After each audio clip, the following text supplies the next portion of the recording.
I'm Leanna here at the Center for Healing Arts, and we're here today to talk about Kids Braintree and the partnerships and the collaborations that are happening here in Fort Worth, Texas to support our children, our families, and our community at large.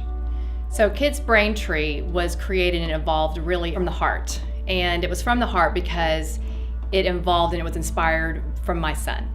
Many of the people involved in Kids Braintree and working with Kids Braintree, we all have that in common, is that we had some kind of struggle, some kind of challenge that really made parenting just really hard.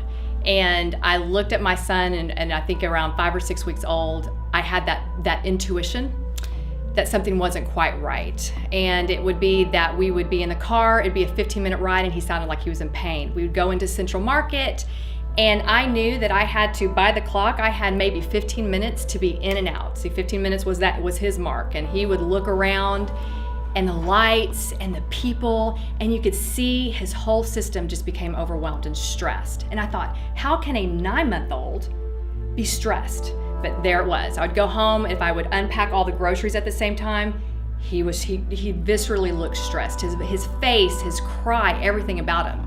And so that prompted me to go to many different people and say, would you happen to know what could be wrong here? He hasn't had a happy day in his whole life. And you know, that as a mom's heart, it weighs heavy on you. And my own background as a social worker, I thought, okay, what's at the root here of his discomfort? And as I went to different people, I got different opinions and different approaches. And I would get pieces that were all very valuable pieces, but nothing came together and put it together as a whole picture for me that made sense for me. And so what I did is I am amazing at seeing who the right people are and bringing them together.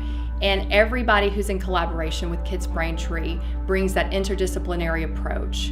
And that is what has helped my son. And he will always have that specialness to him. So Ethan will always have a unique sensory and learning profile. But today, because of how we've collaborated and pulled those resources together for him, he's supported and he's flourishing and he's thriving in academics, in terms of emotional regulation. I mean, we went from having 15 meltdowns a day to where he is now able to regulate his own nervous system, is what I call it. His ability to be attuned to the needs of others and into his ability to connect just really began to create this profound effect for not only himself, but his brother, us as a family. And it was a beautiful gift that I didn't expect.